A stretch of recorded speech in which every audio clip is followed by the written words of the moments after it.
Finance पर कोई भी बुक पिक करें, उसमें लिखा होगा कि रिस्क और रिटर्न कदम से कदम मिलाकर चलते हैं। दूसरे शब्दों में, आप जितना ज़्यादा रिस्क लेने को तैयार हैं, आपके द्वारा उतना ही ज़्यादा रिटर्न कमाए जाने की उम्मीद है, और वाइस वर्सा। लेकिन ये प्रमाइस कुछ इंटरेस्टिंग सवालों की ओर भी ले जाता है। एग्जाम्पल के लिए, ऐसा क्यों है कि जो गैम्बलर्स इतना ज़्यादा रिस्क उठाते हैं, लास्ट में अक्सर अपने पैसा गवा बैठते हैं? इसी तरह ऐसा क्यों है कि लार्ज डेट्स वाली कंपनीज कंजर्वेटिव कंपनीज की कंपैरिजन में बहुत ज़्यादा बार फेल होती हैं? इन दोनों मामलों में ज़्यादा मात्रा में रिस्क लिया गया था, लेकिन कमेंसुरेट रिटर्न लो या नेगेटिव था। तो रियल क्वेश्चन ये है कि क्या रिस्क और रिटर्न एक्चुअल में सिबलिंग्स हैं, जैसा कि हमारे फाइनेंस बुक्स हमें बताते हैं, या क्या वो डिस्टेंट कजन्स हैं? यही वो सवाल है जिसका हम इस वीडियो में जवाब देने की कोशिश करेंगे, जब हम इन दो एसेंशियल इन्वेस्टिंग वेरिएबल्स के बीच ट्रू रिलेशनशिप को एक्सप्लोर करेंगे। तो आइए शुरू करते हैं।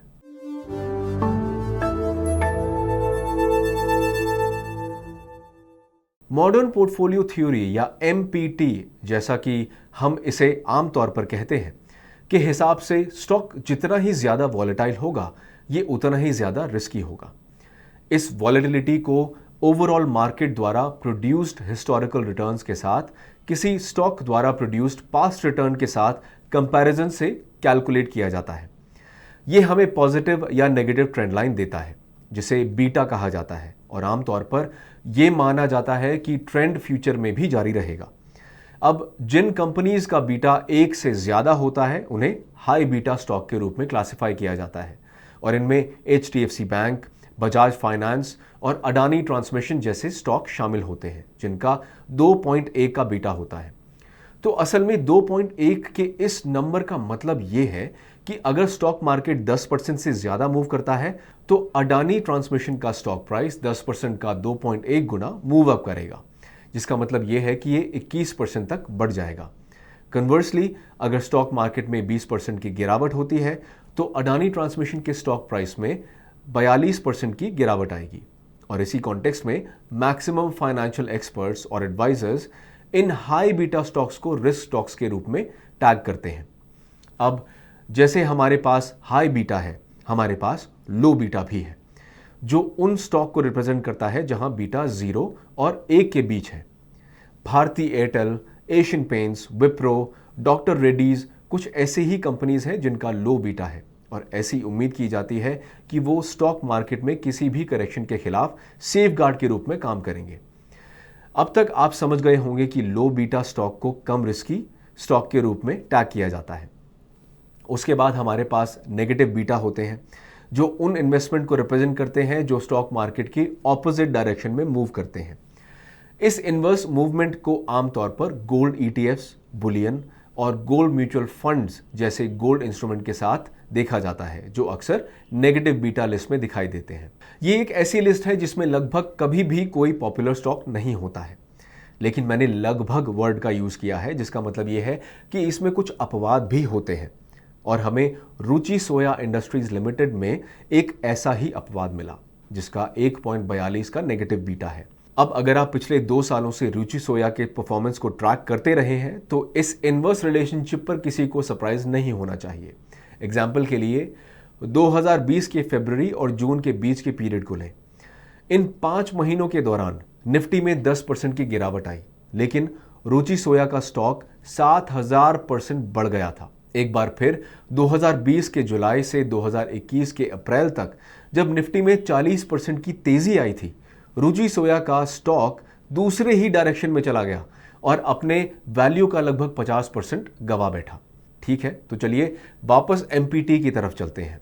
MPT के हिसाब से अगर किसी को स्टॉक के रिस्क को एस्टिमेट करना है, तो आपको बस इसके बीटा पर ही फोकस करना है। दूसरे शब्दों में, कोई इन्वेस्टर इन चीजों को इग्नोर कर सकता है कि कंपनी क्या मैन्युफैक्चर करती है, उसके सामने किस तरह का कंपटीशन है, उसके मैनेजमेंट की क्वालिटी क्या है, उसका ग्रोथ प्रोस्पेक्ट्स क्या है, वगैरह।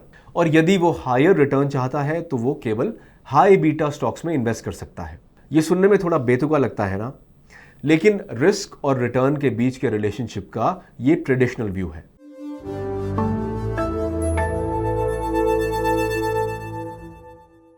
1984 में वॉरेन बफेट ने बेंजामिन ग्राहम और डेविड डॉड की बुक सिक्योरिटी एनालिसिस के पब्लिकेशन की 50वीं एनिवर्सरी के ऑनर में एक कोलंबिया यूनिवर्सिटी में एक स्पीच दी थी। इस स्पीच का टाइटल सटीक था, the super investors of Graham and Doddsville, और इसने उस आइडिया को चैलेंज किया कि 9 सफल इन्वेस्टमेंट फंड्स जिन्होंने मार्केट इंडेक्स से काफ़ी ऊपर equity market long term return generate किए थे, कि स्टडी के जरिए इक्विटी मार्केट एफिशिएंट है। अगर आपने कॉरेस्पॉन्डिंग आर्टिकल नहीं पढ़ा है तो ये हाईली रिकमेंडेड है और इसका लिंक वीडियो के डिस्क्रिप्शन में दिया हुआ है। अब उस स्पीच में एक लाइन है जो खूबसूरती से रिस्क और रिटर्न के किसी वैल्यू इन्वेस्टर के व्यू को एक्सप्लेन करता है, और वो इस प्रकार है। अगर आप 60 सेंट के लिए $1 बिल खरीदते हैं तो ये कंपैरेटिवली ज़्यादा रिस्की है। जब 40 सेंट के लिए $1 बिल खरीदते हैं लेकिन रिवॉर्ड की उम्मीद बाद वाले मामले में ज़्यादा है। वैल्यू पोर्टफोलियो में रिवॉर्ड का पोटेंशियल जितना ज़्यादा होगा वहाँ उतना ही कम रिस्क होगा। इसे सीधे शब्दों में कहें तो वॉरेन बफेट यहाँ ये कह रहे हैं कि रिस्क जितना ही कम होगा रिटर्न उतना ही ज़्यादा होगा। अब जो लोग क्लासिकल फाइनेंस में एजुकेटेड होते हैं उन्हें ये स्टेटमेंट फार्सिकल लग सकता है, और इसलिए मैं यहाँ एक एग्जाम्पल प्रेजेंट करना चाहूँगा। मान लीजिए किसी बाजार में 2 दुकानें हैं, दुकान A और दुकान B, जो डेकोरेटिव आइटम्स बेचती हैं। जहां बिल्कुल उसी सामान के लिए दुकान A 40 रुपए लेती है, दुकान B ने उसकी कीमत 70 रुपए तक रखी है। अब अगर आप एक मिडिल में हैं जिसे क्लाइंट ने इन डेकोरेटिव आइटम्स की खरीदने के लिए एंगेज कर रखा है, तो आपका ये क्लाइंट प्रत्येक आइटम के लिए 100 रुपए पे करने का इच्छुक है। आपके लिए मेरे पास पहला सवाल होगा कि रिस्क कहाँ ज़्यादा है, यानी आपके लिए क्या दुकान A से खरीदना ज़्यादा रिस्की है जो 40 रुपए में आइटम बेच रहा है, या दुकान B से खरीदना ज़्यादा रिस्की है जो 70 रुपए में आइटम बेच रहा है। अगर आप सोचने के लिए 1 मिनट लेना चाहते हैं तो फिलहाल इस वीडियो को पॉज कर सकते हैं। ठीक है, वापस आइए। अगर आपने प्रूडेंटली काम किया है तो उम्मीद है कि आप दुकान B को ज़्यादा रिस्क वाले प्रोपोजिशन के रूप में चुनेंगे, और ऐसा इसलिए है क्योंकि ज़्यादा महंगी दुकान से सामान खरीदने से आपको ज़्यादा लॉस होने की चांसेस का सामना करना पड़ सकता है। अगर क्लाइंट आइटम्स को लेने या किसी न किसी कारण से पे करने से इनकार कर देता है। आपके लिए मेरा दूसरा सवाल है कि रिटर्न कहाँ ज़्यादा है। अब निश्चित रूप से हम सभी इस बात से सहमत हो सकते हैं कि दुकान A जो 60 रुपए के मार्जिन के साथ आपको ज़्यादा रिटर्न देती है, जबकि दुकान B आपको केवल 30 रुपए का मार्जिन देती है। इसलिए रिटर्न दुकान A के साथ ज़्यादा है जबकि रिस्क दुकान B के साथ ज़्यादा है। इसलिए दुकान A के मामले में ज़्यादा रिटर्न कम रिस्क, और दुकान B के साथ कम रिटर्न और ज़्यादा रिस्क। रिटर्न और रिस्क के बीच के इसी नेगेटिव कोरिलेशन की बात वॉरेन बफेट अपने स्पीच में कर रहे थे, और ये कुछ ऐसा है जिसकी सभी वैल्यू इन्वेस्टर्स गारंटी देंगे।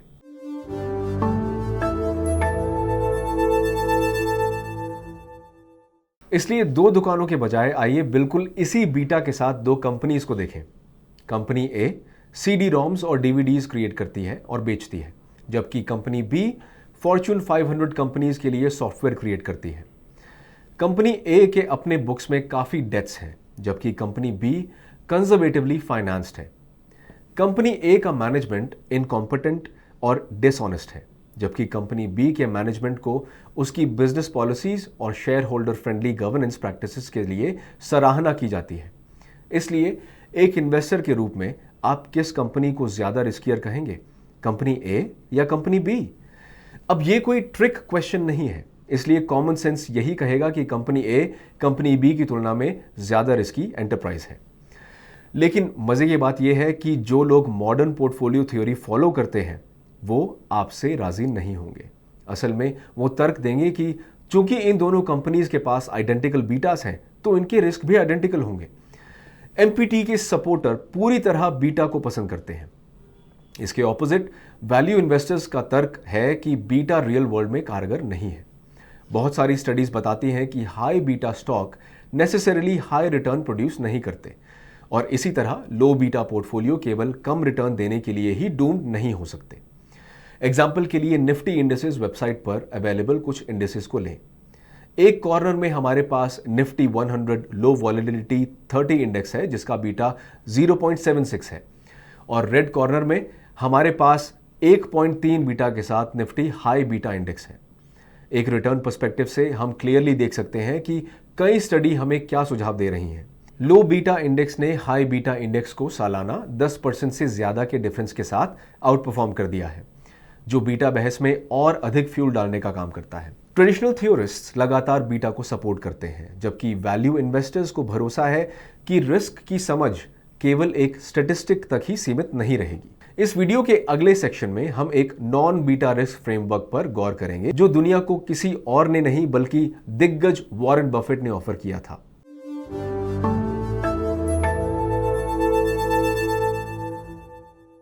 वॉरेन बफेट ने एक बार रिस्क को यह कहकर डिफाइन किया था कि आप नहीं जानते आप क्या कर रहे हैं। इस स्टेटमेंट का असल में मतलब यह था कि आपको रिस्क को कम करने की कई इंपॉर्टेंट इन्वेस्टिंग फैक्टर्स के बारे में पता होना चाहिए। असल में बफेट ने शेयर होल्डर्स को लिखे अपने 1993 के लेटर में उन 5 फैक्टर्स के बारे में लिखा भी था, जो हमारी राय में किसी इन्वेस्टर के लिए एक वंडरफुल चेकलिस्ट के रूप में काम कर सकता है। बफेट की लिस्ट में पहला फैक्टर है वो सर्टेनिटी, जिसके साथ बिजनेस के लॉन्ग टर्म इकोनॉमिक कैरेक्टरिस्टिक्स को इवैल्यूएट किया जा सकता है। दूसरे शब्दों में, बिजनेस जितना अधिक प्रेडिक्टेबल होगा उतना ही कम रिस्की होगा। दूसरा फैक्टर जिस पर आपको विचार करना चाहिए वो सर्टेनिटी, जिसके साथ मैनेजमेंट को इवैल्यूएट किया जा सकता है, जो इसके एग्जीक्यूट करने की एबिलिटी और कैश फ्लो को कितने अच्छे तरीके से वो एम्प्लॉय करते हैं उसके बारे में है। इसे अलग तरीके से देखें तो अगर कोई बिजनेस कॉम्पिटेंट मैनेजर के हाथों में है तो किसी इनइफेक्टिव मैनेजर के हाथों की तुलना में यह कम रिस्की होगा। अगला फैक्टर नंबर 3 ईमानदारी है, और वॉरेन बफेट के हिसाब से हम उस सर्टेनिटी को जानना चाहते हैं जिसके साथ मैनेजमेंट को खुद के बजाय शेयर होल्डर्स को बिजनेस रिवॉर्ड देने के बारे में है। फैक्टर नंबर 4 टैक्स और इन्फ्लेशन से जुड़ा है, जो ये कहने का एक तरीका है कि सेविंग्स अकाउंट में अपना ज्यादातर पैसा रखने में हायर रिस्क है, क्योंकि इन इंस्ट्रूमेंट्स से आपको कैपिटल का परमानेंट लॉस हो सकता है। बफेट के रिस्क फ्रेमवर्क में 5वां और फाइनल फैक्टर बिजनेस का परचेस प्राइस है। सिंपली कहा जाए तो जितना ज्यादा आप इसके वैल्यू के रिलेटिव एसेट के लिए आप पे करते हैं, उतना ही ज्यादा रिस्क आप ले रहे हैं। यहां वैल्यू का मतलब estimated price of the asset है। यह एक कॉन्सेप्ट है जो निक स्लीप के लेटर्स में प्रोमिनेंटली फीचर होता है, जब वो प्राइस टू वैल्यू रेशियो, यानी जो प्राइस वो किसी पर्टिकुलर स्टॉक के लिए पे करते हैं वर्सेस जो वो स्टॉक का एक्चुअल वैल्यू अज्यूम करते हैं के बारे में है। एग्जाम्पल के लिए मान लें कि कोई स्टॉक 65 रुपए में अवेलेबल है और आपका कैलकुलेशन शो करता है कि ये स्टॉक मिसप्राइस्ड है और इवेंचुअली इसका वैल्यू 100 रुपए होना चाहिए।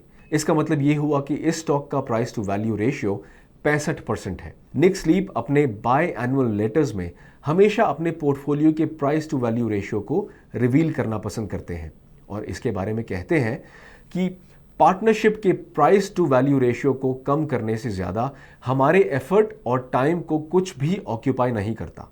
हमारा विश्वास है कि ये लेटेंट वैल्यू और फ्यूचर परफॉर्मेंस का सबसे अच्छा इंडिकेटर है।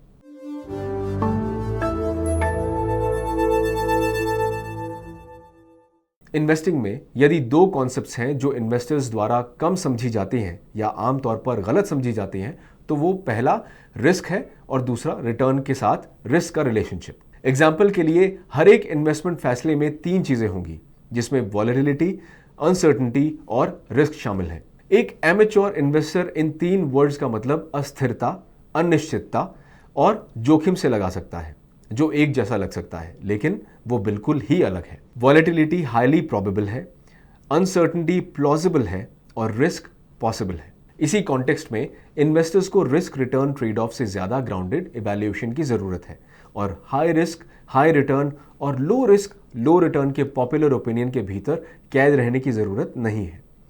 मुझे पूरी उम्मीद है कि इस वीडियो ने आपको रिस्क और रिटर्न के बीच रिलेशनशिप के बीच कॉन्ट्ररी नेचर कम से कम दुनिया के सबसे सफल इन्वेस्टर्स की नजर से समझने में मदद की होगी। और इसी के साथ हम इस वीडियो के अंत में आते हैं। अगर आपने आज कुछ नया सीखा है तो उस लाइक बटन को टैप करना ना भूलें और इस वीडियो को अपने दोस्तों के साथ शेयर जरूर करें। यदि आपने अभी तक हमारा YouTube चैनल सब्सक्राइब नहीं किया है तो इसे जरूर करें और मैं अगले सप्ताह आपसे एक और इंसाइटफुल वीडियो के साथ मिलने के लिए उम्मीद करता हूं। Mutual fund investments are subject to market risks. Read all scheme related documents carefully.